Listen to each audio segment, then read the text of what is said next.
Bienvenue sur l'épisode 49 de Plein potentiel.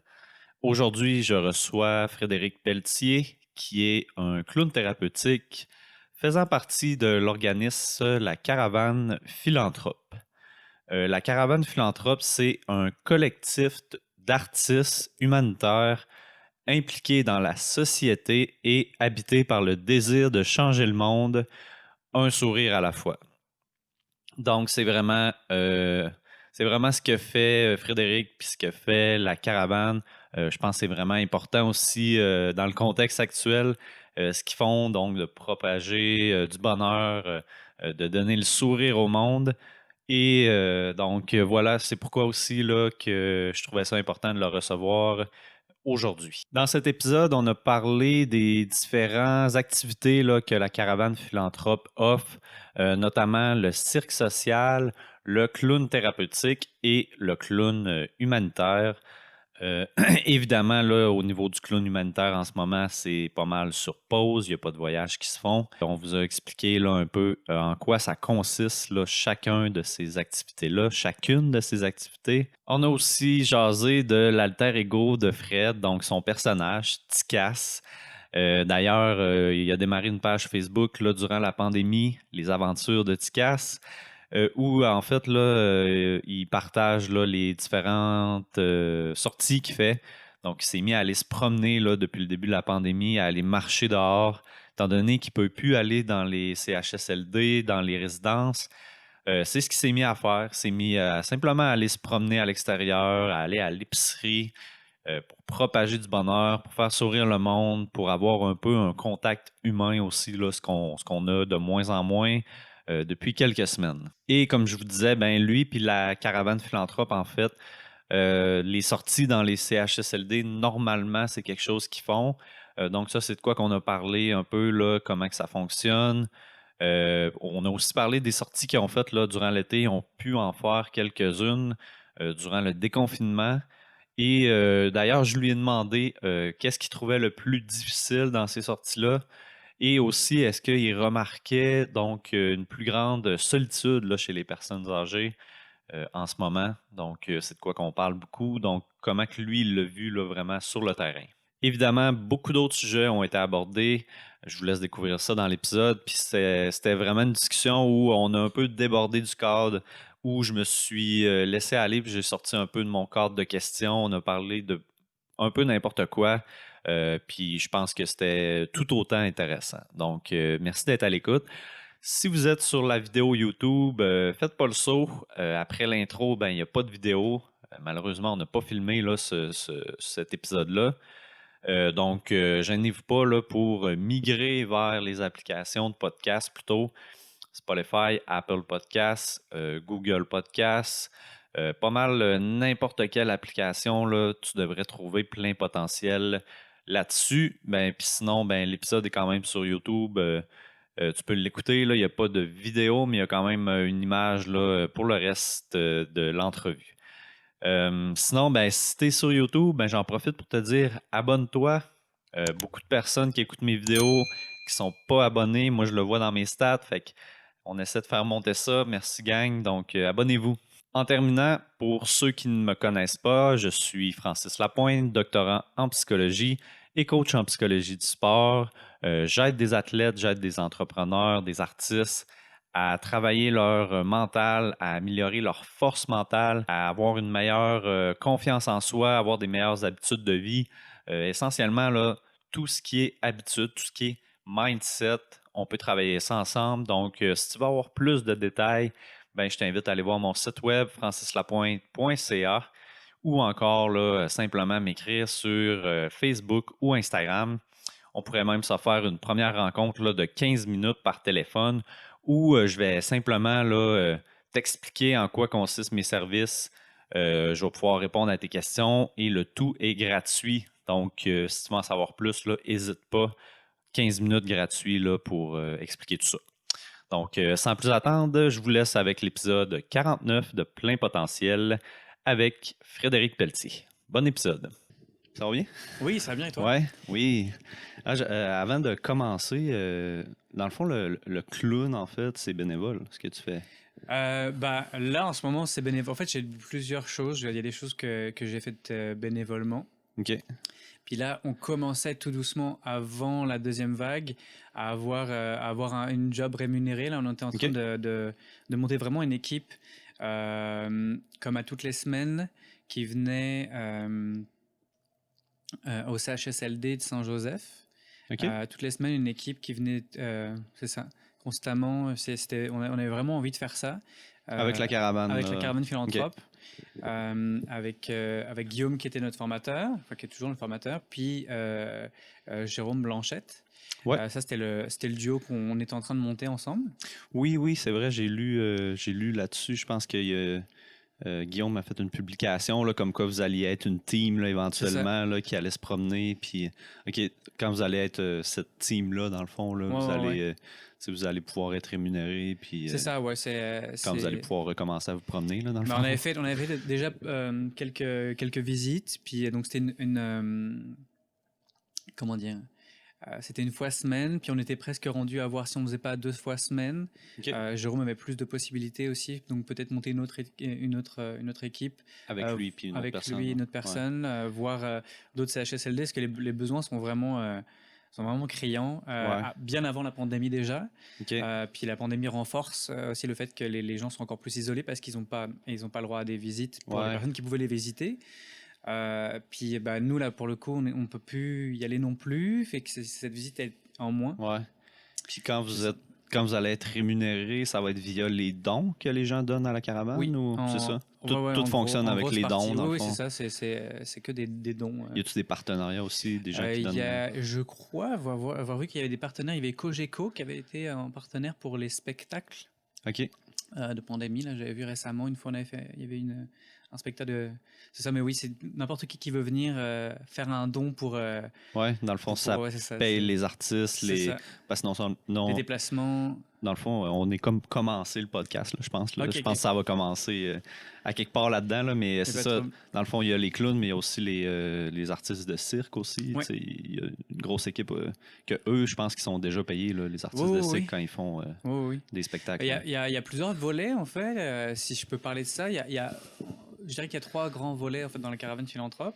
Il y a le premier volet, ça serait celui qui est un peu plus coupé en ce moment. C'est l'humanitaire, où on part à l'étranger. Ça, vous pouvez vraiment plus. Là. Mais on partait à l'étranger. Moi, je l'ai jamais fait. Moi, je suis un tout bébé clown, là, je t'en parlerai, mais c'est comme j'ai à peine un an d'existence de clown. Mais j'aurais aimé faire ça, là, pouvoir partir. Puis je devais partir en Bolivie. La caravane, c'est récent aussi. La caravane, ça a un an officiellement. Avant ça, les clowns existaient encore, l'équipe des clowns existait aussi, mais sûrement sur un autre... C'était en phase d'être... En fait, en gros, Guillaume Vermette, lui, a fait ça fait 15 ans qu'il fait ça, puis il faisait ça avec tout le monde, puis il a commencé à se dire, mais en fait, ça serait chouette qu'on soit toute une gang, vraiment, qu'on soit, comme il dit, une armée de bonheur, puis qu'on organise un peu ça, puis que tu sais, c'est... Souvent, on parle Guillaume Vermette, puis lui, il dit c'est pas que moi, là. Il y a pas que moi, il y a plein d'autres gens qui sont derrière. Lui, il a tellement formé de monde. Ouais, c'est ça. Fait qu'il a dit là, on monte quelque chose qui a de l'allure, puis que c'est tout le monde, puis que c'est. Donc c'est ça. Donc il y a le volet humanitaire qui était vraiment c'est aller dans des camps de réfugiés, aller dans les besoins, des zones qu'on ait besoin vraiment dans le monde.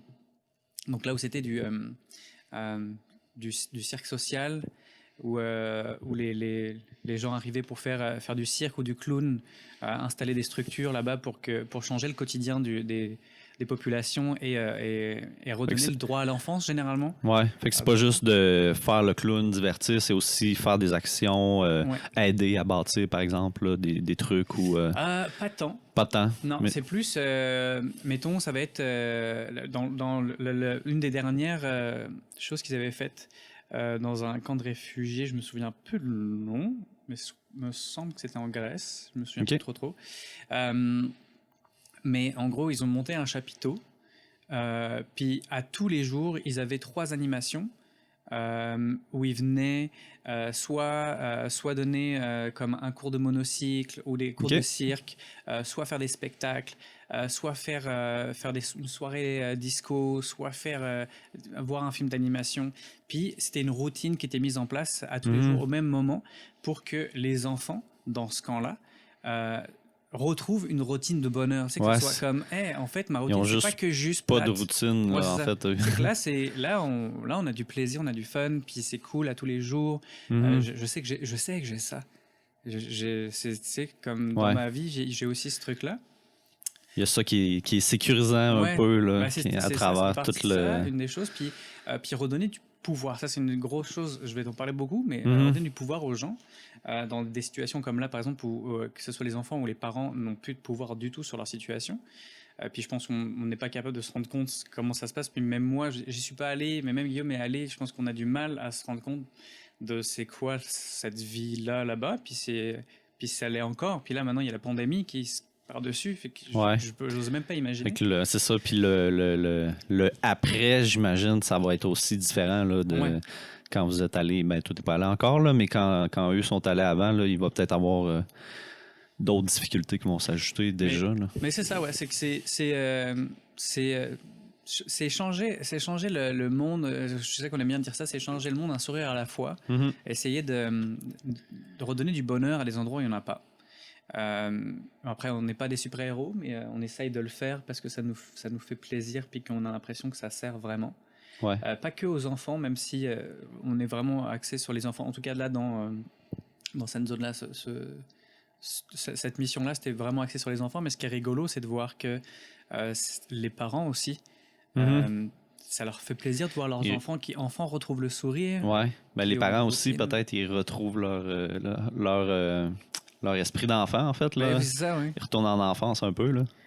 Moi, j'ai envie de dire, je sais qu'on ne le dit pas, je vais le dire personnellement. On dit qu'on aime bien redonner le droit à l'enfance. Moi, j'ai envie de dire le droit à l'enfance, peu importe son âge. Parce qu'on est dans une société qui nous rend tellement adultes et sérieux qu'il faut comme... maintenant que je suis adulte, il faut que je prenne ça sérieusement. Mais ça nous fait tellement bien, juste à un moment donné, comme faire... Non. J'ai un enfant qui est là-dedans, puis j'ai envie juste de le faire vivre un peu, puis... J'étais en train de penser, ça me fait penser, cette semaine, je suis allé au Costco, puis j'ai vu un couple, ils avaient chacun leur panier, puis ils s'écœuraient tout le long du Costco d'un rangé, ils se rentraient dedans, puis moi et ma blonde, on trouvait ça cool, là, c'est juste, tu vois ça, c'est rare tu vois ça, là, puis on dirait qu'on n'ose pas, justement, faire des trucs dans même, avoir du fun, puis... Mais dans notre société, on a séparé le moment de l'enfance puis le moment de l'adulte, puis on a juste dit comme, ok, cette règle, c'est comme ça. Mais en fait, non, à aucun moment on a le droit d'avoir du fun tout le temps sans être infantilisant. En tant que clown, ça aussi, je vais te le dire, qu'on essaie de ne pas infantiliser le monde, mais c'est juste, tu as le droit d'avoir du fun puis de faire n'importe quoi. Personne, ça va pas déranger personne, à moins que tu dépasses des limites, mais ça fait du bien. Puis moi, ça me fait du bien à moi quand je vais faire du clown, quand je fais des sorties bénévoles. C'est parce que moi aussi, ça me fait craquer de rester chez nous. Puis, tu sais, c'est...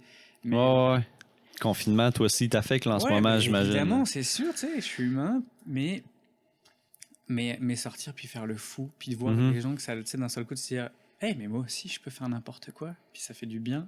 Fait que c'est ça, c'est le droit à l'enfance, moi, je dirais, pour tout le monde.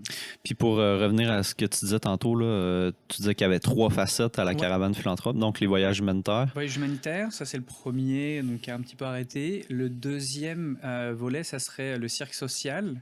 Je voulais en parler justement, mais on peut y aller. Ça, on a pu le reprendre aussi un petit peu dans la zone entre les deux vagues. On a pu en reprendre un peu. On est en train de voir si on ne va pas essayer de continuer. C'est un peu difficile quand même. À l'extérieur, comme vous pouvez faire certaines choses. Le but étant... moi, j'avais fait une sortie aussi avec... c'est Yann Eric qui s'occupe de ça. Le but étant d'être un levier social avec le cirque, avec tu sais, mettons, on va faire une activité où on va faire de la jonglerie, des choses de même. Puis le but, c'est de se focaliser sur les enfants ou n'importe qui là, qui a plus de difficultés, puis valoriser cette personne, vraiment, au lieu d'être à l'inverse en disant comme hey, « toi, t'es le meilleur, puis je vais te valoriser vraiment, t'arrives vraiment bien. » Bah, on va faire « Si toi, t'es bon, viens avec moi. » Puis on va aider le reste sans diminuer en disant il y a plus de mal, mais c'est valoriser les personnes qui ont plus de difficultés tu sais, comme en l'aidant sur ses réussites, focaliser sur les choses qui vont bien.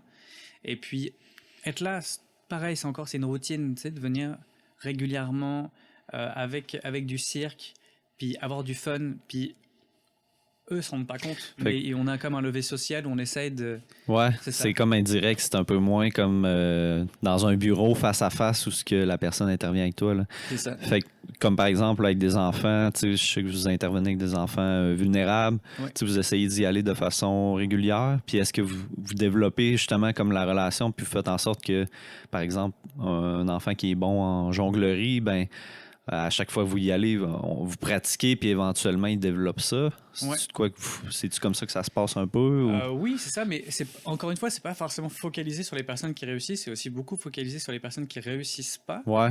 Et trouver des choses, parce qu'il y a tellement, avec le cirque, il y a comme c'est plein large, de choses. Ça peut être le hula hoop, ça peut être n'importe quoi. Puis à un moment donné, hop, il y a une personne, ça va cliquer sur un truc, même si elle réussit ou elle réussit pas, elle va cliquer sur ce truc-là, puis par ce biais-là, bah, on arrive à avoir des communications ou pas, on arrive à... Puis se concentrer sur ce que la personne aime, même si elle n'est pas bonne dans le moment, ben on va t'aider à développer ça puis à t'améliorer. Il y avait comme une petite une fille, là, je me souviens, qui était comme elle adorait le Diablo, là, tu sais, les deux petits bâtons avec... puis avec le truc qui tourne, là, le Diabolo. OK. Je sais pas si c'est comme ça que tu l'appelles. Là. Ouais, ben je pense que j'ai une image en tête, là. Je suis pas sûr si j'ai la bonne. Tu tourner un truc très très vite avec ton bâton puis un fil, comme ça. OK. Puis tu le fais sauter en l'air, OK, oui. Tu fais des figures avec. Puis elle s'est focalisée dessus, elle était comme... Ah. Puis à chaque fois qu'on devait ranger le matériel, c'était la dernière, jusqu'au dernier moment, elle le gardait jusqu'à ce que ce soit elle de ranger. Ouais. Puis elle a vraiment aimé ça, puis c'est son truc, puis c'est ça. Pendant ce temps-là, elle est juste focalisée là-dessus, puis elle oublie peut-être aussi un peu ses problèmes, puis ça fait du bien, en fait. Là. Ouais, c'est ça. Puis c'est ça, ça c'est le deuxième volet. Ouais. Puis le troisième, bah, c'est ce que je fais, ce que fais moi beaucoup, c'est le clown thérapeutique ou le clown relationnel, où le but c'est d'aller voir des personnes qui sont marginalisées, soit dans les CHSLD, ce que je fais beaucoup, soit dans les personnes qui sont victimes d'itinérance, pour toutes sortes de personnes qui sont vraiment marginalisées, vulnérables, d'aller les voir, puis faire du clown thérapeutique, c'est d'aller voir une personne, avoir une vraie visite avec la personne, être focalisé avec elle, avoir une vraie rencontre, une vraie écoute, puis être vrai tout le temps avec ses émotions. C'est comme 2 heures où tu es à ton 100%, où c'est comme... faut que tu prennes ta première émotion, puis que tu es avec la personne dans la joie, puis honnête. Puis c'est ça. C'est juste ça. Puis parfois, notre but, c'est pas forcément de faire rire. On n'arrive pas en disant je vais te faire rire. Tu sais, Francis, j'ai envie de te faire rire. Vraiment pas. C'est pas le but. Mon but, ça va être je suis avec toi, puis je vais te redonner du pouvoir. C'est-à-dire que tu veux, je sais pas, mettons, faut que je me souvienne d'une anecdote qu'on a eue, mais tu sais, je serre la main d'un monsieur, mettons, puis il est vraiment, c'est vraiment fort. Puis moi, ça me fait mal en tant que personne. Fait que dans le clown, je vais être vraiment comme ça me fait mal. Ouais. Puis là, tout est amplifié là, dans le clown. C'est comme, je veux dire, monsieur Lapointe, là, vous vraiment, vous avez vous êtes super fort. Enfin, tout est exagéré, exacerbé, mais c'est toujours en essayant de suivre la volonté de la personne. En utilisant ce qu'elle fait ou ce qu'elle dit. Ouais. Puis en écoutant toutes les émotions. Il peut y avoir des moments où on pleure ensemble, parce que je me souviens d'un monsieur qui... on était juste là, puis il nous regardait, puis il s'est mis à pleurer. Puis nous, on avait les yeux qui nous venaient pleins d'eau, puis on était juste là, on s'est regardé à pleurer, parce que peut-être que ce monsieur-là, il avait pas de visite depuis super longtemps, puis juste d'avoir quelqu'un qui vient, c'est tout. Ouais. D'écouter, ça fait comme puis on est là, ok, on va pas juste dire non, faut pas pleurer, nous on est là pour faire rire, non. Puis on va pas essayer de trop infantiliser non plus, on va pas juste faire les marioles ou les rigolos en disant c'est vraiment être là pour la personne. D'un côté extérieur, ça pourrait donner l'impression qu'on fait les fous ou pas, mais on est vraiment toujours axé sur l'écoute de la personne, puis te redonner le pouvoir à toi. Puis moi, c'est ce que je fais constamment, partout. Puis c'est ce que j'ai fait après, là, maintenant, avec... à la première vague de la pandémie, puis à la deuxième vague, où me suis comme dit, bon, je peux plus faire de clown en CHSLD, je vais partir dehors, puis aller voir le monde, parce que j'ai l'impression que le monde dehors a les mêmes symptômes que les personnes que je vois en CHSLD, par exemple.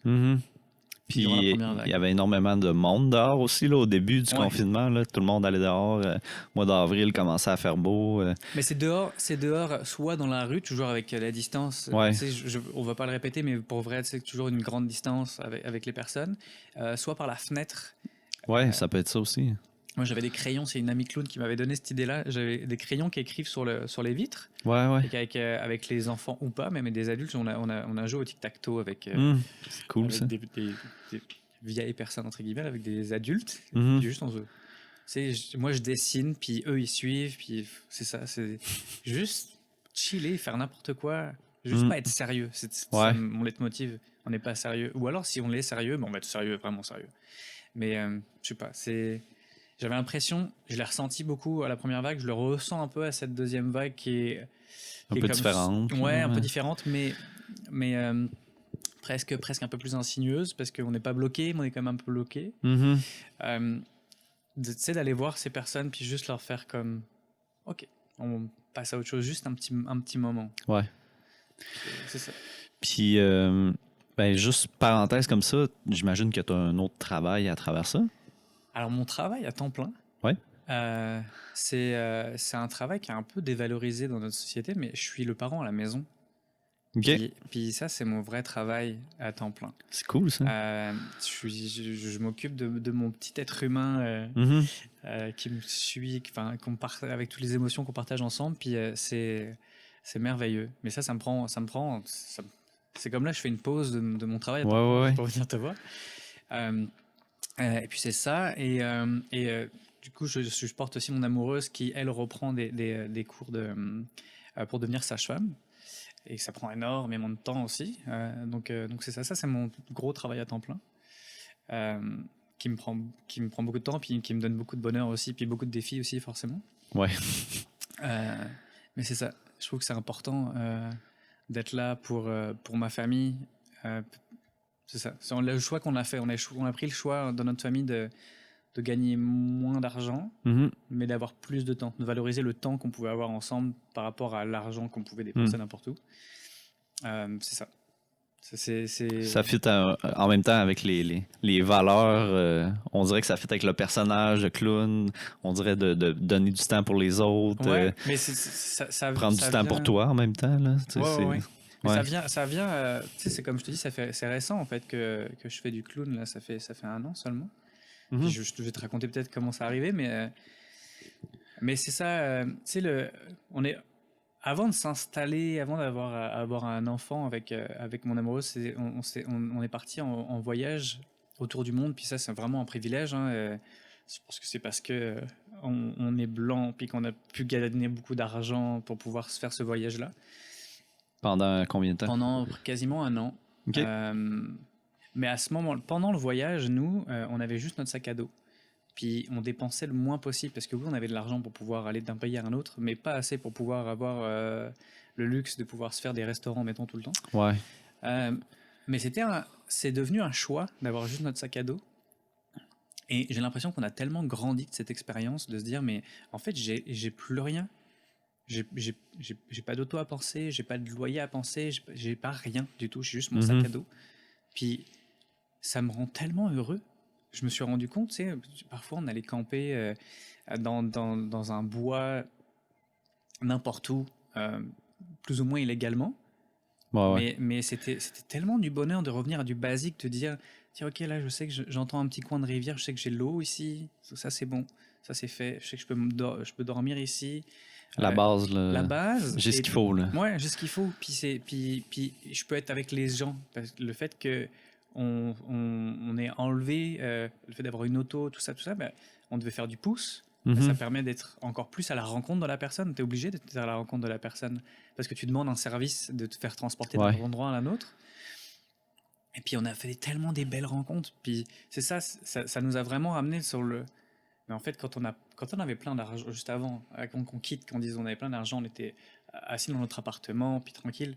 Tu vois les personnes, oui, mais tu vois pas vraiment les personnes. Tu t'arrêtes pas à être vraiment avec une personne, à faire le pouce, puis à discuter avec cette personne. Puis on s'est rendu compte autour de notre voyage, peu importe les cultures qu'on a vues, tout le monde veut la même chose, tout le monde veut le bonheur, puis être avec des gens, puis être heureux.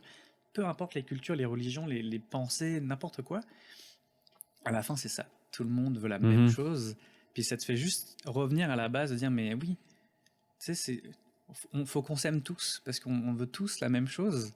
Ça sert à rien de se battre pour telle ou telle cause ou telle envie, parce qu'au final, ce que tu veux, c'est que tu sois heureux, puis que l'autre à côté soit heureux aussi. Ça fait du bien de savoir que ton voisin, il est heureux dans ce qu'il fait, etc.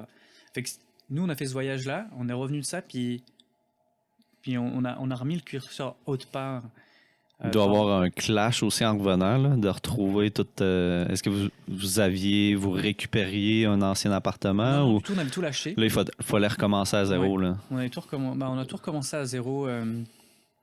En fait, on a fait ce voyage parce qu'on est venu au Québec pour le permis vacances-travail. On avait fait l'expérience, puis ça nous a vraiment plu, alors on a voulu s'installer. Puis il fallait qu'on attende qu'on ait la réponse de pouvoir revenir avec notre résidence permanente. Puis on s'était dit, c'est le bon moment en fait. On a tous les deux à attendre quelque chose, on n'a rien à faire, on part en voyage. Puis quand on est revenu, c'est ça, on a mis un peu le curseur autre part en se disant, maintenant, nos choix, on va essayer de faire en sorte, oui, on va revenir à une vie normale, entre guillemets. C'était presque un peu dur parfois de revenir à la normale, mais se dire, il faut qu'on mette nos curseurs autre part. On n'a pas besoin de dépenser tant d'argent pour être heureux finalement. Puis moins t'en dépenses, plus t'es heureux, tu te rends compte de ça. Tu te rends compte que... Parce que tu possèdes pas les choses, hein, c'est les choses qui te possèdent. Ouais. On rend vite compte de ça. Puis c'est ça. Donc nous, on a des débats avec mon amoureux sur quand on va acheter des trucs, est-ce qu'on en a vraiment besoin? Qu'est-ce que ça va nous apporter de plus? Surtout, qu'est-ce que ça va nous apporter de moins? Si tu arrives à penser dans ce sens-là, parfois tu te dis, mais ouais, c'est vrai. Ouais. Ça va pas nous enlever quelque chose? Est-ce qu'on va pas moins sortir? Est-ce que c'est plein de choses? Bref, c'est ça. Fait que quand t'es arrivé le choix, elle voulait reprendre ses études, puis ça nous donne encore moins d'argent, faut calculer, on est sur des bourses, tout ça, tu sais, c'est... Ok, on va le faire, ça va te rendre heureuse. Moi, ça me rend heureux de savoir qu'on va être heureux, puis qu'on va prendre du temps ensemble, on aura moins d'argent, on va manger, tu sais, des trucs un peu plus cheap, puis ça sera pendant un temps, et puis c'est ça. Puis là, je pense que vous habitez en plus dans des appartements pour les sages-femmes. Là. Oui, c'est ça. Ouais. Nous, là, on est dans une auberge des étudiants de sage-femme. OK. Fait est-ce qu'il y a encore là comme l'esprit de communauté que vous retrouviez en voyage un peu? Ça m'a fait du bien de savoir qu'on puisse revenir dans une communauté. C'est comme un petit... C'est un peu un de nos objectifs aussi, ça, de famille, de continuer à être en communauté. Okay. Puis là, on arrive dans un groupe de sages-femmes, étudiants de sages-femmes. On entend le mot sororité partout. Tout le monde a envie d'être ensemble, puis de se rassembler. Mais je sais qu'il y a des communautés un peu comme ça qui se créent à différents endroits dans le monde. Là. Je ne sais pas si tu connais les documentaires Pastel Fluo. Non.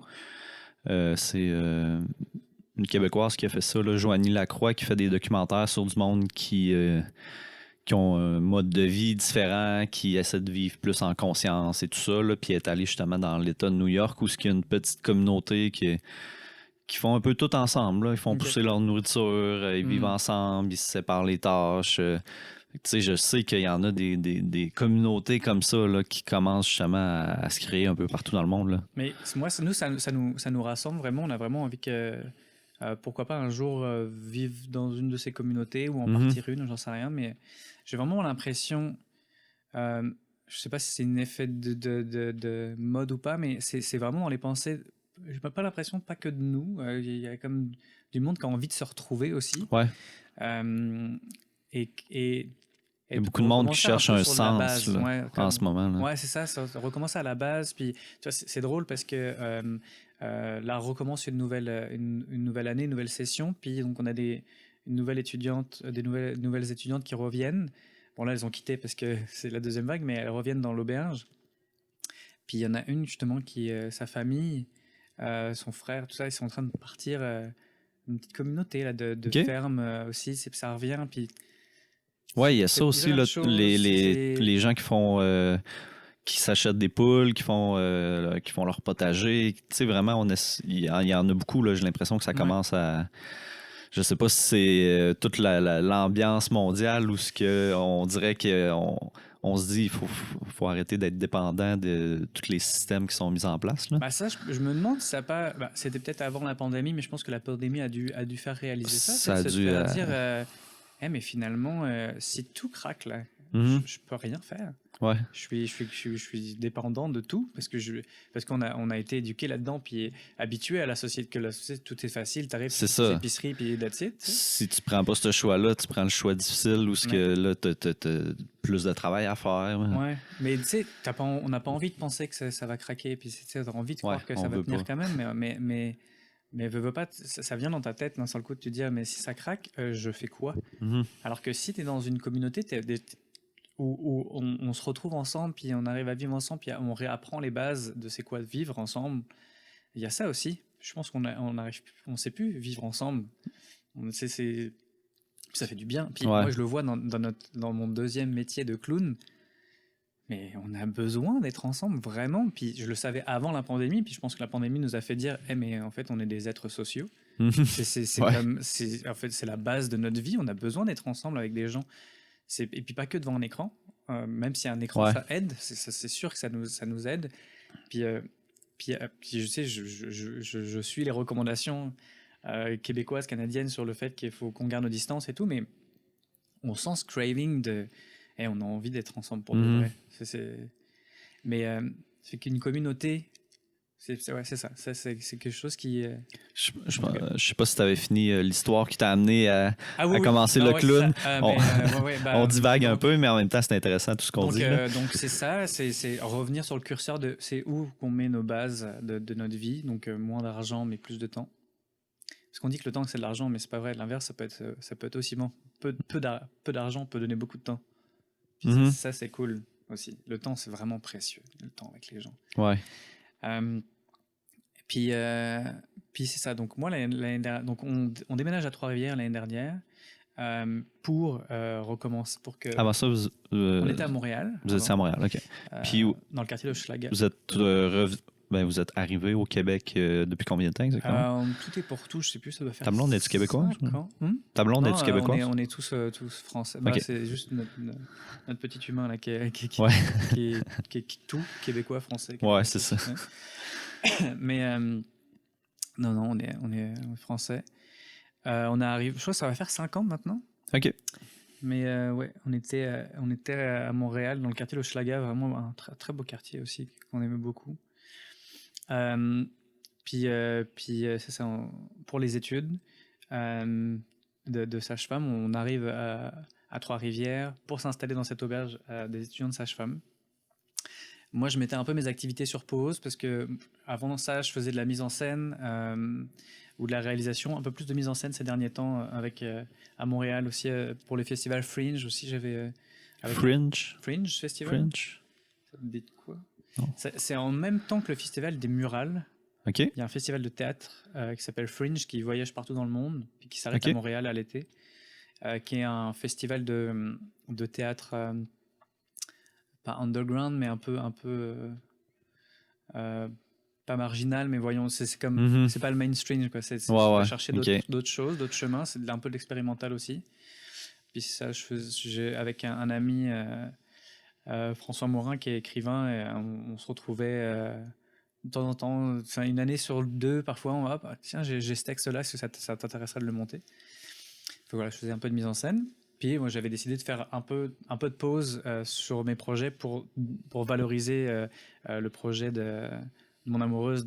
On va mettre l'accent sur les sages-femmes. Fait que moi, j'ai dit, je ferais rien. C'était difficile là, de faire les deux. Ouais. Puis, on va à la porte ouverte de l'UQTR, de l'université. Puis quand je rentre, je vois des clowns. Moi, je suis... Ah, t'as vu Psycho Clown? Ouais, j'ai vu Psycho Clown. Puis je suis là, c'est quoi ces clowns? Il y avait 3 clowns, je crois. Puis ils faisaient n'importe quoi là-dedans. C'est un de mes amis qui a commencé ça il y a quelques années. Là. Ben, il faisait partie de l'équipe qui a commencé ça. Jérémy Théroux. Ah, mais là, il est plus dans le. Il est plus là-dedans, là, mais ça a été repris par la suite. Là, mais il était vraiment fier de ça là, quand il a commencé ça. Là. Ouais. Bah, moi, c'est ça. Je rentre dans ce gymnase, puis je vois ces 3 clowns qui font n'importe quoi. Il y avait un gong, je m'en souviens. Le gong, il fallait le taper, je sais plus pourquoi. Puis eux, ils arrivaient en cachette, puis ils prenaient le bâton pour taper le gong n'importe quand. Je suis comme, c'est drôle, c'est n'importe quoi. Puis je regarde ça, puis je veux pas y aller. Tu sais, moi, je suis pas étudiant. Enfin, je sais pas si j'ai le droit d'y aller ou pas. Puis mon amoureuse qui me fait, bah vas-y. Je fais, non, mais je veux pas. Puis on fait le tour, puis je m'arrête devant.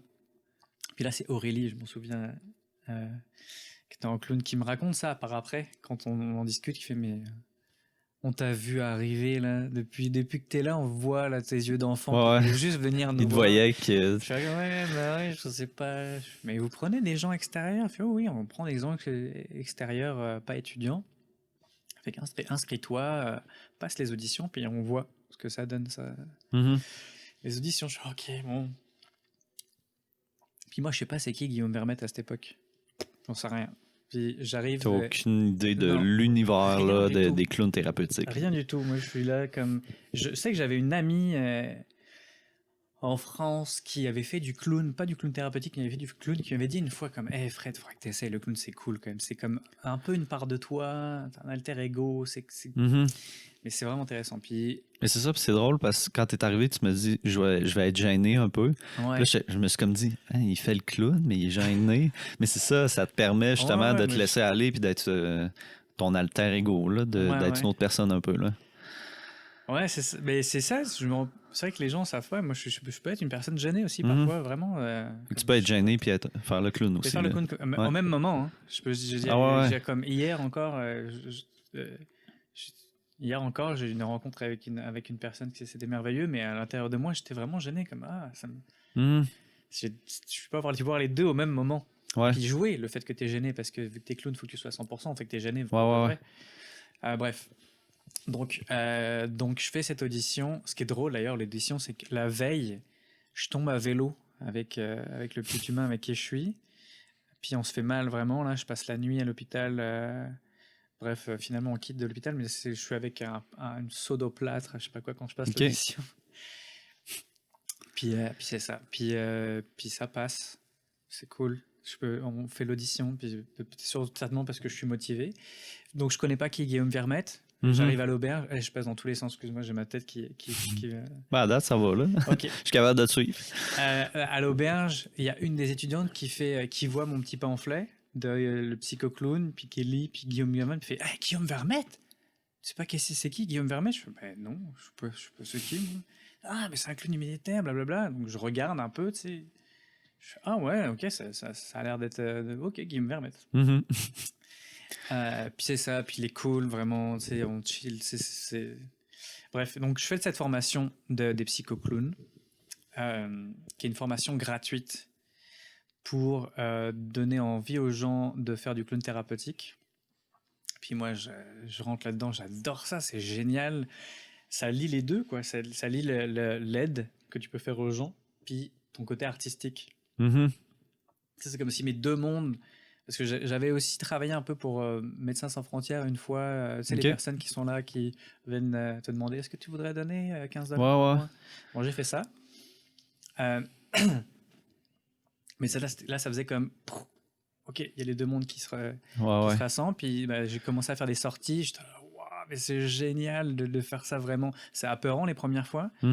Parce que tu as l'impression de te mettre à nu avec des personnes, tu sais pas trop. Puis en fait, j'ai vraiment aimé ça. Puis je me suis investi là-dedans en disant, bon, j'avais dit que je m'investissais pas dans les trucs, mais j'ai envie de m'investir là-dededans. Fait que ça, c'est tout récent, là. C'est l'année dernière. Octobre dernier, je crois. Fait que ça fait un an, là. Ouais. Je suis en bébé clown, 1 an. Bébé clown, c'est vraiment un bébé clown.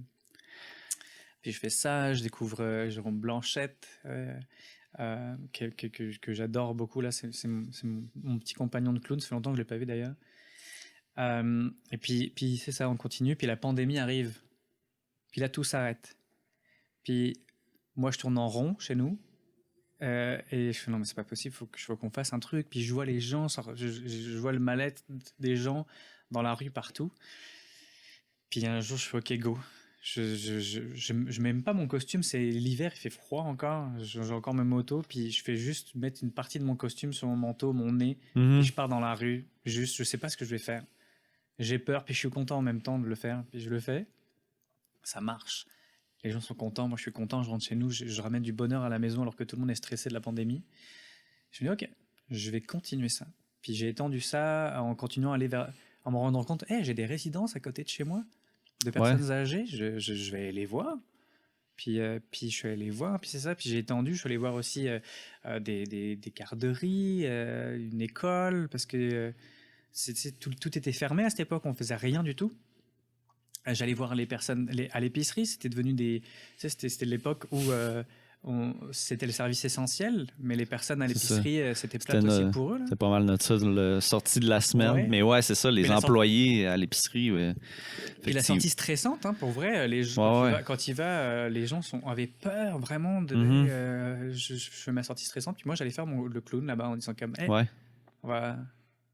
Au moins t'auras vu un clown cette fois-ci, puis qui t'aura souri, puis on aura discuté un petit peu de rien, mais c'est cool. Puis t'as créé ensuite une page Facebook aussi, les aventures de Ticasse. Puis d'ailleurs, une de mes questions, ce serait, c'est sorti d'où le personnage Ticasse? C'est-tu... c'est dans la formation. OK. Dans la formation, je crois que c'était 2 fins de semaine, il me semble. Première fin de semaine... On va chercher, tu cherches juste ton clown. Alors ça, c'est dans la formation, tu sais, Guillaume, puis il y avait Aurélie aussi. On te fait plein d'exercices par rapport, des trucs qui sont très dans le tout de suite maintenant de l'improvisation. Puis avec ça, je pense que Guillaume, il arrive à voir, ok, toi, t'es plutôt comme ça. Toi, t'es plutôt comme ci, comme ça, un peu dans... Des caractéristiques. Ouais. Parce que c'est un peu une genre le clown, c'est un peu une caricature de toi-même. Il faut que tu apprécies tes défauts, parce que de toute façon les gens vont rire de tes défauts. Faut que tu commences à les aimer beaucoup, tes défauts, parce que ça va être ça. Puis moi, ça a l'air que je suis assez tannant en clown. Puis je fais un peu n'importe quoi. Puis je suis très physique, il faut que je bouge partout. En gros, pour la première fin de semaine, c'était un peu ça, de découvrir c'est quoi tel clown. Puis t'en as qui sont différents, t'en as qui sont vraiment cool, tranquille. T'en as qui sont juste beaux. Puis t'en as qui sont... Voilà. Puis donc, en gros, en clown, t'aurais 2 couleurs. Il y a le blanc, qui est un clown très rare, on le voit très rare, vraiment blanc, très pur blanc. C'est un clown qui est juste beau, puis qui sait qu'il est beau. Puis c'est ça, c'est la structure. C'est lui qui va commencer, s'il y a... Comment dire, s'il y a un sketch, mettons, c'est lui qui va commencer, va mettre la structure en disant l'histoire basique, ça va être le clown blanc qui arrive puis qui va montrer qu'il sait faire de la trompette maintenant. Donc il arrive puis il est fier. Puis, je sais faire la trompette puis je vais vous montrer que je fais de la trompette. Puis le clown rouge, c'est l'inverse. C'est lui il va détruire la structure. Le rouge, il va faire comme... le petit talent, là. Le petit talent, ouais. C'est le rouge, c'est celui qui, vraiment, il détruit tout. Donc, le blanc va appeler son rouge, ramène-moi la trompette. Puis, lui, il va pas ramener la trompette, il va ramener autre chose. Ouais. Forcément. Moi, je l'imaginais dans ma tête avec la trompette, mais là, il se plante. Ou il se casse la fille, n'importe quoi. Ça pourrait être ça aussi. Ça, c'est le rouge et blanc. Puis, il y a même une structure qui se fait à 3, qui va être donc le blanc, le rouge, qui casse tout, puis tu as le naïf. Dans ces cas-là, le rouge devient un smart red, ce qu'on appelle. C'est qu'il est tannant, il sait qu'il est tannant. Fait que dans la même structure d'histoire, le blanc qui arrive, puis qui veut faire sa petite trompette, qui appelle le rouge, puis le naïf, « Hey, ramène-moi la trompette. » Puis le rouge, il va faire au naïf, « Hey, on va pas ramener une trompette. On va ramener... la brosse à chiottes, la brosse à toilette. » Puis le naïf va faire ah ouais, c'est drôle. Puis le rouge, il va le donner au naïf. Il va faire tiens, c'est toi qui le donne. Puis le naïf ah ouais. Il y va. Puis il donne. Puis quand le blanc se rend compte que c'est un balai à chiottes, il va se retourner. Puis le rouge va faire comme c'est pas moi, c'est lui, c'est le naïf. Et que le naïf, il se fait tout le temps. Fait que ça, c'est un peu le sketch typique, là, mettons. Ouais, c'est là. le trio typique, on va dire. Ouais. Même si tout ça, ça se mélange dans tous les sens, mais c'est un peu le trio typique. C'est les caractéristiques qui vont souvent ressortir, puis à certains niveaux, peut-être. Là. Ouais. Puis là, ce qu'on attend, c'est des réactions, entre guillemets. Il va y avoir le blanc, le blanc, on va faire ouh. Un meilleur blanc, c'est une personne qui va adorer se faire huer. Quand elle sort, puis on entendait ouh, lui, il a gagné. Il a gagné son rôle de blanc. C'est merveilleux. Le rouge, il attend des rires, que tout le monde rit. Puis le naïf, on va tous être oh, le pauvre, c'est encore lui qui s'est fait taper dessus. Oh. C'est un peu de la compassion, mettons. Ouais. Donc ça, c'est le truc typique un petit peu. Moi, je pensais que le ticasse, ça venait de ton accident à vélo que tu avais eu avant. Non? C'est drôle, mais ouais, pourquoi pas? C'est drôle. Non, ça aurait pu influencer. Ticasse, en gros, après, à partir de la 2e semaine, on cherche des noms. Chacun cherche des noms. C'est quoi qui vous vient puis moi, on avait ramené des costumes, puis il restait des costumes aussi. Quelque part, moi j'avais ramené une sorte de salopette qui était trop petite pour moi, puis il y avait un casque, et le casque et puis les protections là, ils étaient dans le panier commun que je l'ai pris, j'ai mis tout ça, il y avait déjà Ticas qui était là, puis je cherchais des noms, je sais pas moi, d'enfants, des années 80, les enfants qu'on pourrait voir dans des films de Stephen King ou genre de, le type d'enfant de film de l'époque des années 80 que moi j'ai vécu, tu sais, c'est de ces films vraiment typiques qui te font du bien à voir. Je cherchais des noms de ces personnages-là. Puis là, il y a, je sais plus si c'est Aurélie ou je sais plus qui a fait comme mais toi t'es tellement un petit casse avec ton casque. Je connais pas du tout cette expression-là. Mais j'étais comme très québécois. Ouais. Mais oui, j'étais comme ok, ça me va, j'aime ça, j'adhère à 100% Ticas, puis c'est ça, c'est né Ticas. Ticas est né de Psychoclown en fait. Puis est-ce que la caravane collabore encore avec Psychoclown d'une certaine façon? Ou? Oui, je sais pas si c'est la caravane qui collabore ou c'est Guillaume qui fait les formations. Là, de toute façon, les formations sont finies, sont sur pause. Mais... Ouais. Mais c'est encore Guillaume qui offre des formations pour Psychoclown quand il y a des nouveaux. La dernière fois que j'ai vu ça, oui, c'était normalement ça, ouais. Puis c'est ça. Puis après donc oui, j'ai fait la page Facebook parce que j'avais l'impression. Ouais. Moi, je n'adhère pas du tout à Facebook. J'ai d'ailleurs arrêté. J'ai coupé mon compte Facebook personnel il y a longtemps. Ok. Pour ça, je t'ai pas trouvé. Non. Parce que j'avais un projet de roman qui est d'ailleurs toujours en cours, mais et que je voyais que c'était chronophage les réseaux sociaux et que pour faire un roman, ça demande du temps aussi. Donc j'ai juste coupé. Et puis question parallèle, est-ce que ton compte personnel est encore présent? Comment tu fais pour gérer ta page? Je pensais que ça prenait une page personnelle pour gérer une page comme celle de Les Aventures de Ticas. J'ai fait un pseudo Ticas rouge, je crois qu'il s'appelle, qui est juste un profil. Un faux profil. Okay. Où j'ai j'ai 0 amis. Ouais. Puis je refuse d'avoir des amis parce que je veux pas avoir un fil. Je veux pas me faire attraper parce que la technologie est tellement bien faite que même si tu veux pas te faire attraper, tu te fais quand même attraper. Ouais. Donc j'ai juste liké la caravane philanthrope pour juste savoir les nouvelles. Puis Guillaume aussi, puis Jérôme aussi, je crois. J'ai liké les pages pour savoir les nouvelles de clowns qu'il va y avoir autour de ça. Puis j'ai fait la page Ticas parce que j'avais l'impression que ça, à cause de la pandémie qu'on se voit de moins, j'avais l'impression que ça pouvait propager plus de bonheur entre guillemets. Fait que je suis toujours en train de naviguer, j'y pensais encore l'autre fois, parce que j'ai vu le reportage là derrière vos écrans de fumée. Ouais, moi aussi. Puis c'était comme, je suis là en train de me dire, mais est-ce que je continue cette page parce que je passe du temps là-dessus, alors que je voulais pas passer du temps sur des réseaux sociaux, puis j'en passe quand même. Mais en même temps, ça apporte du bonheur, mais en même temps, le fait que c'est tout le temps une bataille. Là. Même moi aussi, après avoir écouté le documentaire derrière nos écrans de fumée, j'ai fait, je pense que j'ai fait 2 journées sans cellulaire, là, des 24 heures. Je me suis dit, ça va faire du bien. Je vais voir, peut-être mieux voir la relation que j'ai après ça. Parce que quand tu le fermes 24 heures, tu arrives le lendemain, on dirait que tu réalises plus à chaque fois que tu le prends. C'est comme, là, je viens de le reprendre, là, je viens de le reprendre. Puis j'ai aussi installé une application là, qui fait un suivi de combien d'heures, combien de minutes, là, mais c'est souvent 3 heures de passé que je passe sur mon cellulaire, là, quand même. Là. Ah ouais, quand même. Ouais, fait que ça, juste d'être conscient aussi, ça m'aide, mais c'est ça, j'ai fait 2 journées comme ça, puis là, je suis retourné, on dirait que je me suis refait prendre, là, comme tu dis, là. C'est dur. Mais moi, la première fois où j'avais vraiment coupé, rien du tout, plus de réseau, rien du tout. Parce que moi aussi, j'utilise ça là, pour... J'ai une page Instagram, j'ai une page Facebook, là, mais c'est pas ça qui me demande le plus de temps. C'est une raison, là, peut-être que je me donne. Là. Mais non, mais c'est que ça te fait rentrer dedans. C'est ça. Une fois ton téléphone, une fois qu'il est allumé, c'est fini. Ouais. T'es pris, la machine, elle est tellement bien faite que tu as vu le reportage, puis tu le sais. Que ils veulent que tu passes le plus de temps possible là-dessus. Là. Fait que même les personnes regardent dans le reportage, moi, je le savais. En fait, c'est plein de choses que je savais déjà, mais c'est comme si c'était comme, c'est vrai, puis c'est la matrice avant la matrice, mais en fait, on est déjà dans la matrice, c'est comme, oh, wow.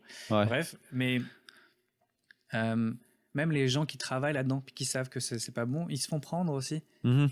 Fait que mais c'est ça, moi j'avais coupé complètement puis j'avais vu le temps que j'avais gagné. J'ai gagné énormément de temps puis je pouvais passer 2 heures à écrire, 3 heures à écrire, alors que c'était 3 heures que je passais à juste faire ça pour rien. Ou des fois 3 heures que tu dis que tu as écrit 3 heures, mais finalement c'est peut-être 1h15 parce que tu as fait des va-et-vient sur des applications ou quoi de même. Là. Ouais, c'est ça. Moi, ce que je fais quand j'écris, j'ai ce qui s'appelle un Alpha Smart. Okay. C'est une sorte de clavier, ça se vend plus. Pour le trouver, il faut que tu le retrouves une ancienne version. C'est juste un clavier, puis tu as une petite barre avec 4 lignes de ce que tu as écrit. Puis ça enregistre juste ça, c'est tout. C'est le basique, ça enregistre ton texte. Okay. C'est tout. Tu fais que tu coupes tout, tu coupes ton téléphone. Ok, c'est comme... T'as juste ton clavier, puis tu tapes. Puis t'as que ça. Il n'y a rien qui te dérange, à part juste toi qui écris. Mais t'as un petit écran, c'est comme... tu iras voir là, Alpha Smart, là, je sais pas si ça te dit, mais c'est un clavier avec une petite bande. Ok, vraiment juste une petite ligne. Tu sais, la même bande que tu as sur les calculatrices, un peu là. Ouais. En LCD ou je sais pas quoi, c'est le truc basique. Puis tu vois juste tes 4 dernières lignes, t'écris, puis ça enregistre. Après ça. Puis tu t'écris 2 heures, puis t'es perturbé par rien, puis c'est génial. Puis d'un seul coup, t'as fini. Hop, 2 heures ou je sais pas combien sont passées. Puis est-ce que tu peux remonter pour aller corriger ou... Après, tu fais... En fait, c'est comme après, tu branches ce clavier-là sur ton ordinateur. Puis après, tu tapes envoyer. Puis c'est comme si il se mettait à réécrire très vite sur un texte. Ça réécrit tout. Là, tu le vois. Et là, après, tu peux rééditer si tu as envie d'éditer. J'essaye en fait, parce que j'avais lu aussi ça bien avant, j'étais intéressé sur le fait que les réseaux puis notre technologie nous prend du temps. C'est ce que je te racontais sur tu possèdes les choses, c'est plutôt elle qui te possède. Ouais. J'avais suivi aussi une personne, un auteur que j'aime beaucoup qui s'appelle Alain Damasio, qui est un auteur de science-fiction français qui écrit merveilleusement. Là, pour moi, c'est un poète des temps modernes un peu. Puis lui, quand il discutait de ça, lui, il n'a pas de téléphone, vraiment. Il voulait pas. Le seul lien qu'il a à Internet, c'est les mails pour pouvoir écrire avec les gens. Mais il dit aux gens, si vous voulez me contacter, on s'écrit. Puis on va prendre le temps d'attendre que je vais te répondre. C'est cool aussi de prendre du temps. Ouais. Puis il dit aussi, pour retrouver ton pouvoir, retrouve tes outils. Fait que tu vois, moi, j'ai repris, par exemple, j'ai une montre Gousset avec mon temps. C'est juste de l'heure. Si je veux voir l'heure, je prends pas mon téléphone parce que je sais qu'il va m'attraper. Je vais vouloir regarder autre chose. Parce que c'est ça à la base, c'est des outils qu'on a aussi dans le téléphone aussi là. Tu sais, c'était ça à la base. Facebook, c'était un outil pour contacter tes amis. Sauf que là, l'outil c'est perdu là-dedans là. Fait que tu essaies de retrouver des outils. Tu veux l'heure, prends-toi une montre, mais pas une montre Watch. Une application, juste une montre. Parce que ça aussi, tu peux te faire prendre. Ouais. Donc, une montre, tu veux écrire, prends-toi un clavier. Juste un truc qui écrit, c'est tout. Puis, sépare tes outils. Parce que avec le téléphone, on a tout dedans, c'est merveilleux, mais la chose merveilleuse, c'est que tu restes bloqué là-dedans. Puis c'est ça, en tout cas. Donc j'essaye à chaque fois de me dire, ok, il faut que je retrouve mes outils et qui me servent. Je suis même limite à me dire, je vais acheter une petite radio, si je veux écouter la radio ou avoir des podcasts, j'en sais rien. Tu sais, c'est... Au lieu d'avoir tout sur un même appareil, Ouais. juste de... Parfois, tu redivises un petit peu, puis ça te permet de retrouver le contrôle, en fait. Et bref, donc là, je reviens sur la page TCAS, où moi, je suis un peu gêné parfois de me dire, le fait que j'ai ça sur Facebook, comment dire, je fais partie aussi du système, c'est-à-dire que les gens vont trouver ça cool qu'il y ait un clone, puis ils vont rester sur Facebook pour regarder ça. Mais si je quitte ça, si j'enlève cette page, il y a moins de gens qui vont voir ce truc. Tu sais, t'es dans un dilemme, puis c'est vraiment un dilemme. Dans le dilemme, il parlait ça, du fait que c'est une utopie et une dystopie à la fois, en mélangé. C'est qu'il y a des choses merveilleuses qui se font avec ces outils, puis ces outils te rendent dépendant. C'est une bataille mentale, si on peut dire. Mais quand je sors dehors, moi je coupe tout. Que je sors dehors avec mon petit humain ou que je sors dehors... Non, je suis pas mon petit humain, c'est un humain à part entière. Ça, c'est encore un... Et quel âge? 2 ans et demi, bientôt 3. OK. Puis, ouais, c'est toute une aventure de vie à cet âge-là. Puis parlant des aventures de TCAS, comment les gens ils réagissent quand tu fais les sorties, mettons, dans la rue, là? Tu sais, quand tu vas dans un CHSLD, des fois, peut-être qu'ils s'en attendent dans le sens que il y a certains CHSLD que vous y allez de façon régulière. Mais dans la rue, ils ne s'attendent pas nécessairement à voir un clown. Là. Mais même dans le CHSLD, ils ne s'attendent pas forcément. Quand on y va régulièrement, là, on commence à avoir de l'attente. Puis ça, c'est une case qu'on coche de on a gagné quelque chose. Quand les gens se disent « Hey, je me souviens de toi. » Ouais. Ok, ça marche. Ça veut dire que on a pris du temps, puis qu'eux, ils s'en souviennent, puis que ça reste aussi dans le temps pour la visite. Dans la rue, les gens, c'est sûr qu'ils s'attendent zéro à voir un clown. Puis j'ai toutes sortes de réactions. J'ai eu des réactions d'un monsieur en instantané. J'avais à l'étage du bas 2 jeunes avec qui je faisais n'importe quoi. Puis c'était génial, on sautait, on faisait n'importe quoi. Puis on avait du fun, vraiment. Puis à l'étage du haut, j'avais un monsieur qui était là, Daikalis d'ici, tu vas appeler la police. Ok, je vous aime aussi, monsieur, bye bye. Il y a des fois, ça marche pas. Il y a des fois, faut prendre. C'est comme en CHSLD aussi. Il y a des fois, il faut prendre le temps pour que la case. Ok, vas-y, je peux lâcher mon.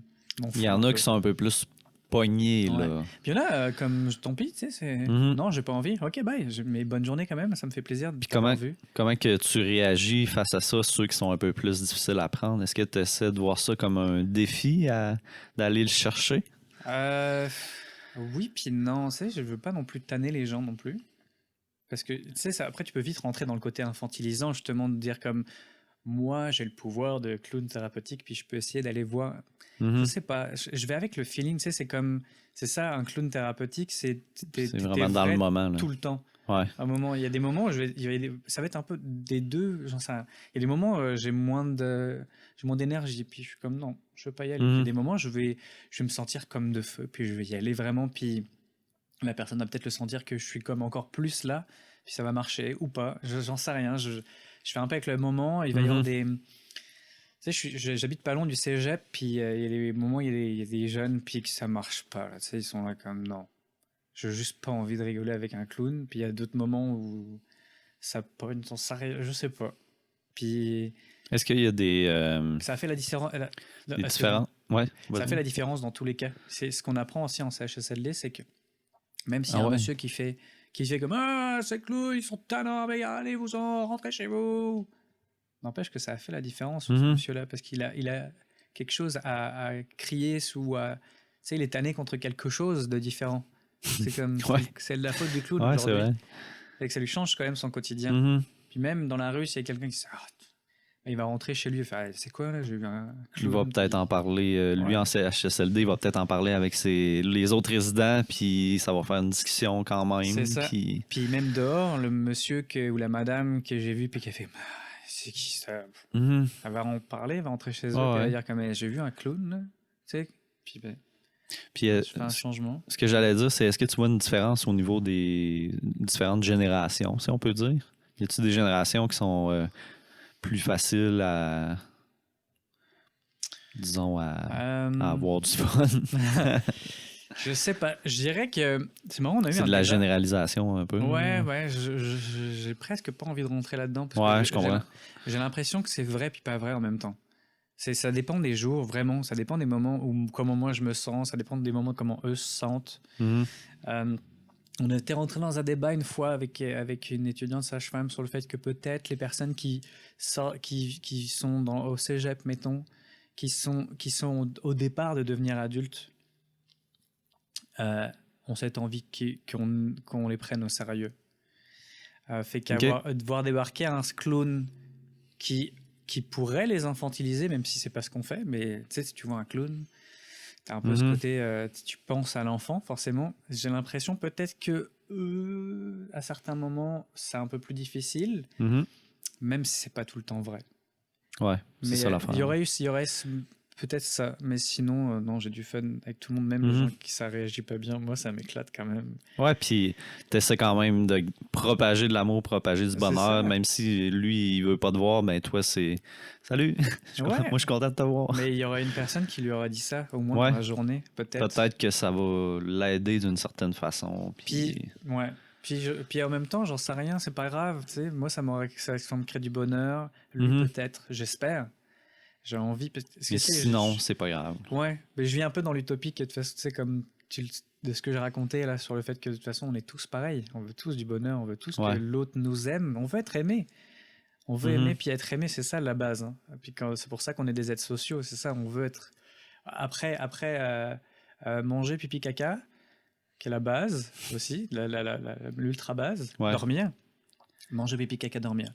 Ça, tu t'en rends compte ça, quand tu deviens un papa, par exemple, puis que tu es sur l'autoroute il faut que tu t'occupes d'un être humain, et que tu oublies de faire pipi, tu oublies de manger, tu oublies de faire caca, tu oublies de dormir, puis qu'à un moment donné, tout ça, ça te rappelle. Ça, c'est la base. Ouais. Manger, pipi, caca, dormir. Que là, t'es plus capable de rien faire d'autre. Là. Il faut respecter tes besoins. Ouais. Puis l'autre gros besoin qu'on oublie, c'est d'être avec les autres, d'aimer, d'être aimé. Manger, pipi, caca, dormir, aimer, être aimé. Ça, c'est le gros noyau. Ouais. Puis bah, moi, j'essaye de faire ça quand on sort, juste de hey, je t'aime. Pour vrai, je te connais pas, mais je suis sûr que je t'aime. Puis je suis sûr qu'on va avoir plein de différences. Puis ça va me plaire qu'on soit différent. Parce que dans notre société, on aime aussi beaucoup unir. Tu sais, on essaye de ramener à ce que tout le monde soit pareil. C'est pas forcément une bonne chose. C'est cool qu'on ait des points en commun, parce qu'on va pouvoir en jaser un peu. Mais c'est cool qu'on ait des différences. J'aimerais ça qu'on ait un débat ensemble, puis qu'on discute des choses, qu'on soit différents, puis qu'à la fin, on finisse pas par être d'accord. C'est correct. Mais je suis sûr que je vais t'aimer pareil, parce que t'es forcément une bonne personne à l'intérieur. C'est ça. Ouais. Ben, je pense que c'est bien que vous propagez ça, parce qu'en ce moment, j'ai l'impression que c'est les différences sont... Tout est polarisé, là. Les gens sont très... tu penses pas pareil comme moi, fait que ça se bitch sur les réseaux sociaux. J'ai l'impression que tout est très polarisé, là. Fait que si vous pouvez amener un petit peu de... Mais ça, c'est l'utopie que j'essaye de voir, là. C'est de se juste rendre compte, mais ça passe par l'éducation. Puis c'est pour ça que j'aime passer du temps avec le petit être humain qui m'accompagne. Parce que c'est aussi par l'éducation qu'on va passer de juste... tu sais quoi, être différent des autres, c'est vraiment cool. Puis tu sais quoi, toi, t'es une personne unique. Puis unique, ça veut pas dire comme t'es Dieu et tout. Non, c'est juste comme t'es unique, puis respecte-toi dans cette unicité. Puis l'autre à côté, il est unique, puis il est merveilleux dans son unicité aussi. Puis ce serait cool de connaître les différences.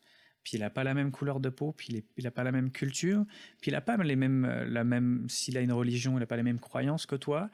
Mais c'est cool, ça peut être intéressant, c'est des choses à apprendre, la curiosité par exemple. Tu sais, moi, là, je baigne dans un milieu de sage-femme, puis ça m'éclate. Moi, je suis un curieux, je suis curieux de tout. Tu vas me sortir n'importe quoi, je vais faire « Ah ouais, ça existe, vas-y, je veux savoir plus. » Puis c'est ça, être curieux de l'autre.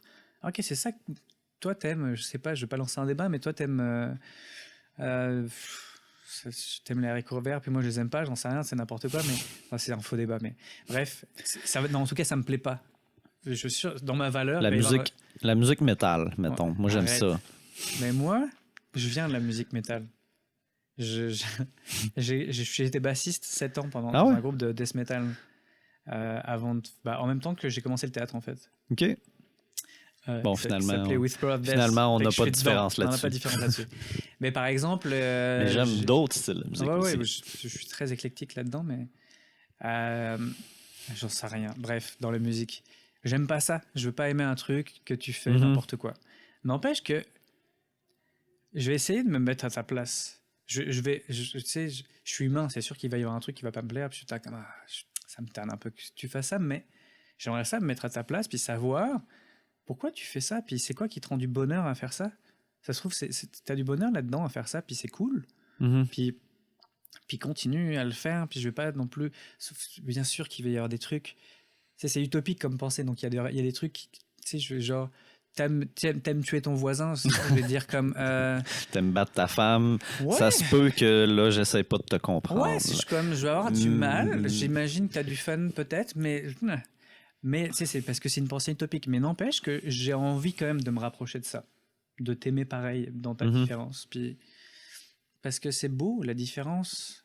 C'est tellement mais même, beau. C'est ça, même ça, l'exemple de quelqu'un qui est un criminel, par exemple, tu peux essayer de comprendre comment il s'est rendu là. C'est quoi les facteurs qui ont fait en sorte qu'il devienne ce qu'il est devenu. Mais ouais, moi, on a des débats souvent avec mon amoureuse là-dessus, puis c'est comme, je vais dire, je vais aimer le personne qui est criminel parce que, est-ce que c'est vraiment sa faute? Si c'est comme... Oui, certainement. Mais à un moment donné, à quel moment, dans son enfance, il y a quelque chose qui n'a pas été? À quel moment, peut-être, ça se trouve sans remettre la faute sur les parents? Ouais, c'est multifactoriel. C'est comme il y a plein... C'est pas une réponse, parce qu'on est aussi très manichéen dans notre façon de voir les choses. Ouais. Puis il y a le blanc ou noir, mais en fait, il y a une zone de gris qui est très intéressante à savoir, c'est qu'il n'y a pas qu'une seule réponse. T'es pointé comme quelqu'un. C'est quoi un méchant ou un gentil aussi? C'est pareil dans le côté manichéen, tu sais. Toi, t'es méchant parce sur certains critères, on a dit que t'étais méchant, mais en fait, pourquoi t'as été méchant ou pourquoi? Tu sais, c'est quoi qui est bien ou mal? C'est très difficile. Encore là, ça dépend de la culture, ça dépend des règles que tu donnes, des valeurs. Tu sais, là, très récemment, par exemple, il y a le port du masque, pas le port du masque. C'est comme, c'est sûr qu'il faut porter le masque, puis il faut faire attention, puis c'est sûr, tu sais, mais après, il y a d'autres qui peuvent avoir d'autres raisons. Tu sais, c'est tellement difficile, la vie en société, on est tellement différents sur plein de choses qu'il faut apprendre. En fait, c'est ce que je fais avec le petit être humain avec lequel je suis, c'est que apprendre que c'est pas facile d'être avec les gens. On est tous différents, puis c'est bien que ce soit pas facile, parce que sinon c'est plate, t'imagines? Ouais. On est tous pareils, là. Allô, Francis Lapointe, bonjour. Hey, moi, c'est Francis Lapointe. Hey, c'est chouette. Qu'est-ce que tu fais? Ah, je fais des podcasts. Hey, moi aussi, je fais des podcasts. Ah, c'est cool. Bon. C'est robotique, là. C'est mécanique. Mais oui, parce que nos machines sont tellement bien faites puis on a même notre comment dire? Ça, je vais reprendre des mots que Alain Damasio dit, par exemple, mais c'est comme on a même notre vocabulaire qui a changé par rapport à ça. On dit je suis en mode comme un robot, tu sais, je suis en mode comme ça, je suis en mode comme si. Ouais.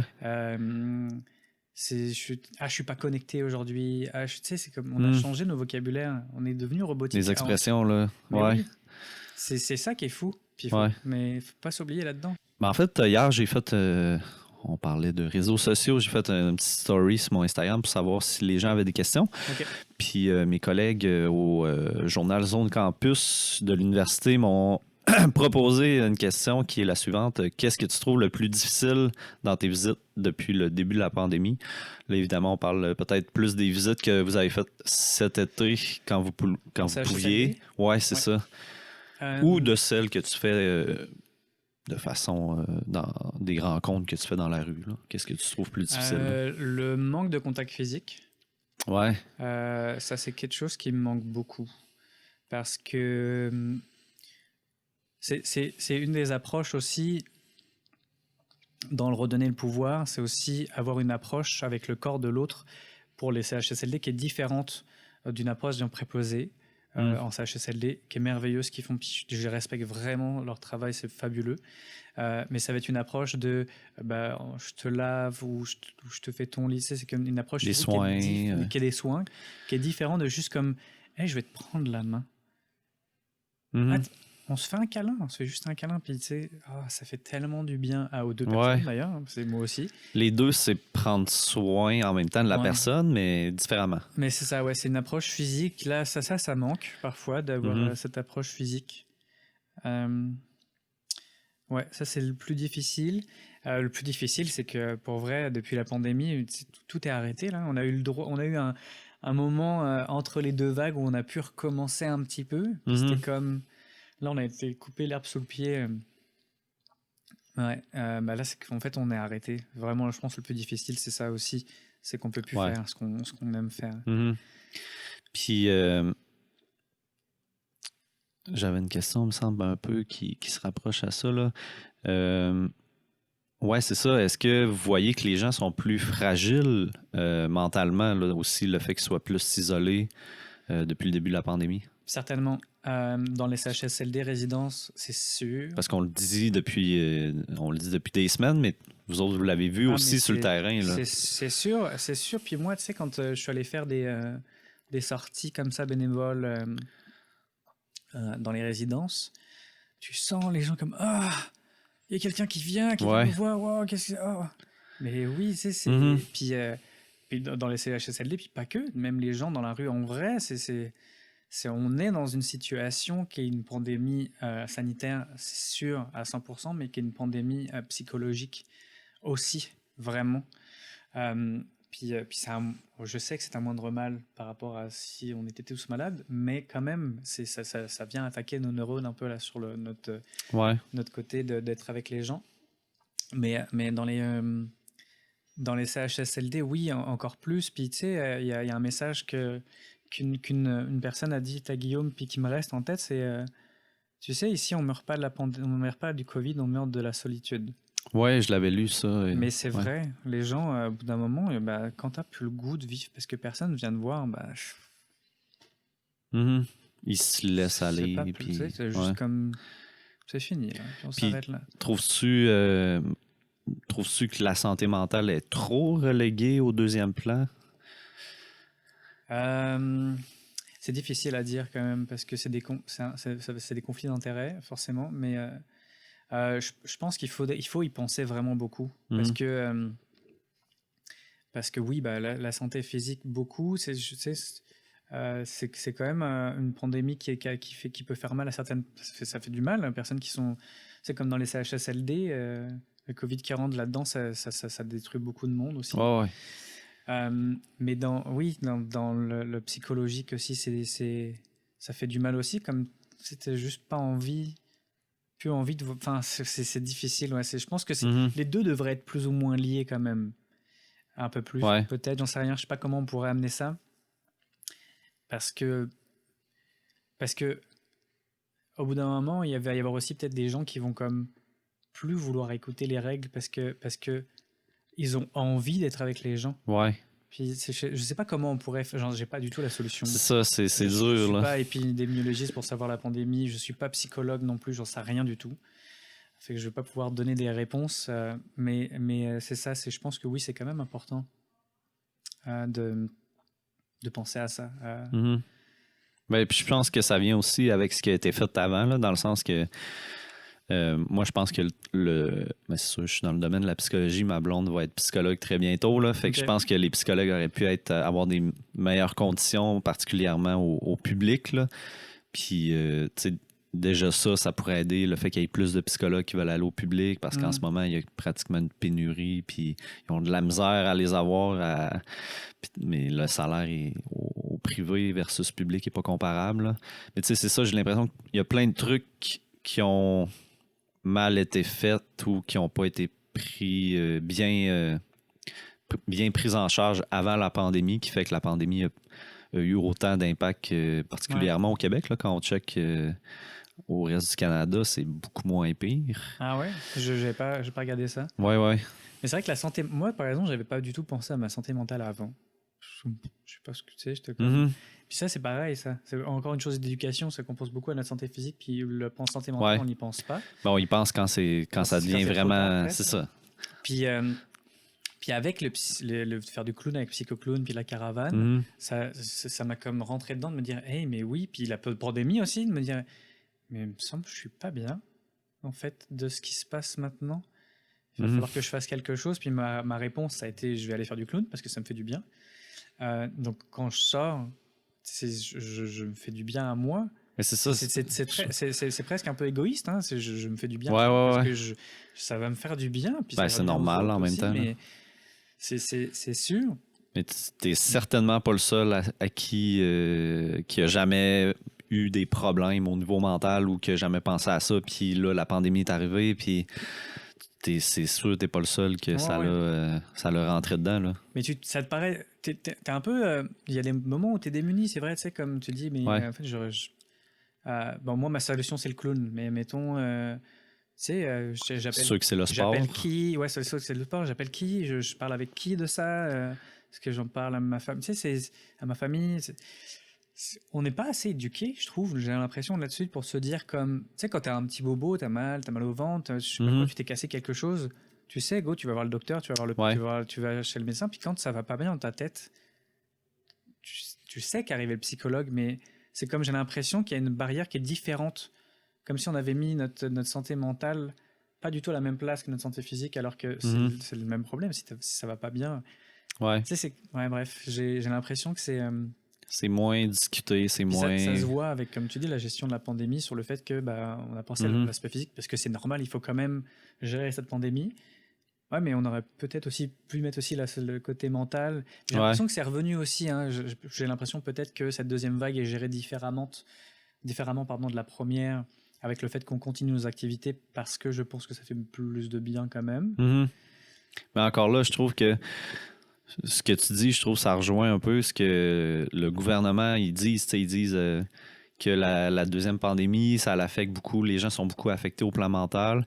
T'sais, ils le disent, mais en même temps, les actions, ils suivent comme pas. Je veux dire, ils donnent pas nécessairement les ressources ou on dirait qu'ils accordent pas la même importance à ça qu'ils accordent l'importance justement à l'aspect physique. Il ne faut pas oublier aussi que toujours dans le côté de vouloir me mettre à la place de l'autre puis d'aimer tout le monde, faut pas oublier que je pense qu'ils sont dépassés. Je pense qu'on est tous dépassés par l'événement. Moi aussi, je suis assez nuancé dans tout ça. Je me dis, ça, c'est tellement plate qu'ils aillent fermer ça. Ça me semble que ça fait pas de sens. Puis après, je me dis, mais il faut qu'ils prennent des choix. Puis là, on dirait que je suis tout en train de faire passer d'un bord à l'autre. Tu ferais quoi à leur place? C'était là comme, qu'est-ce que je fais? Il faut que.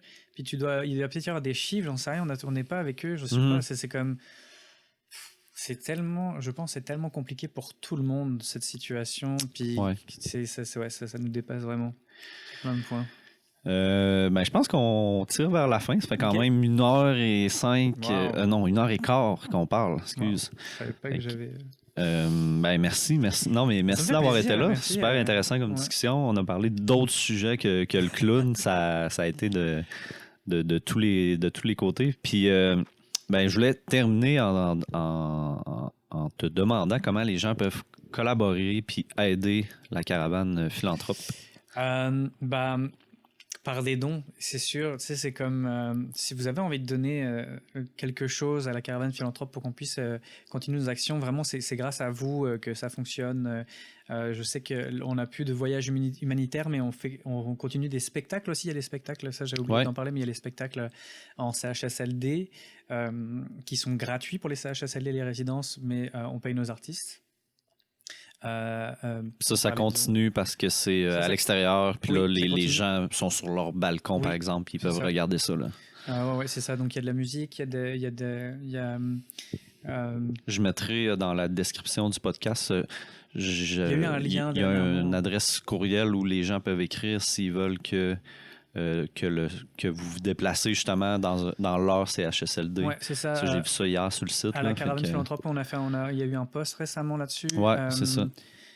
Puis c'est ça c'est sûr. Faire des dons. Appelez-nous, demandez-nous des choses. On n'est pas fermé. Éventuellement, c'est ça. Moi, je continue à faire du bénévolat. Vous pouvez aussi écrire sur la page de Tika si vous voulez n'importe quoi. Proposez-moi des choses, puis si je peux le faire, je viendrai. Puis oui,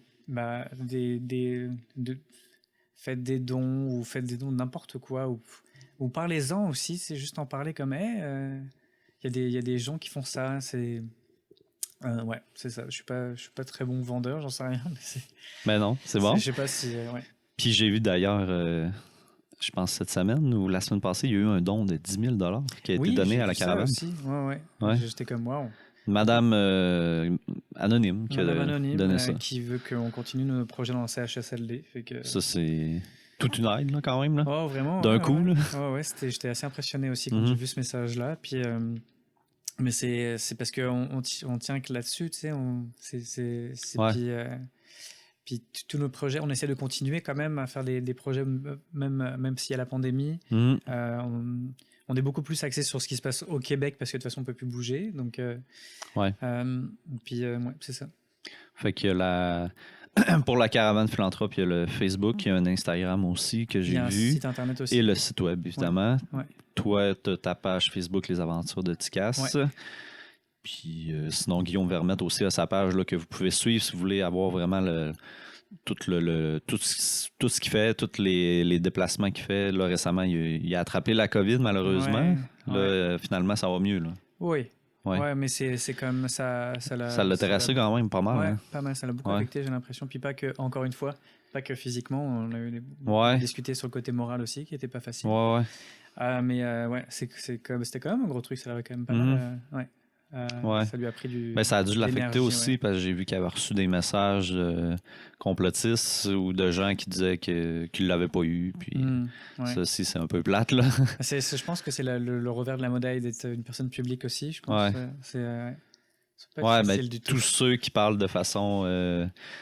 Qui disent aux gens de respecter les mesures ou qui disent de faire attention, ils se font tous envoyer des messages comme ça. Là, toutes les personnalités publiques qui ont fait ça. Là. En tout cas, bref. Merci d'avoir été là. Merci de m'avoir invité. C'était la première fois que je faisais ça, puis c'était cool. Cool. Vraiment.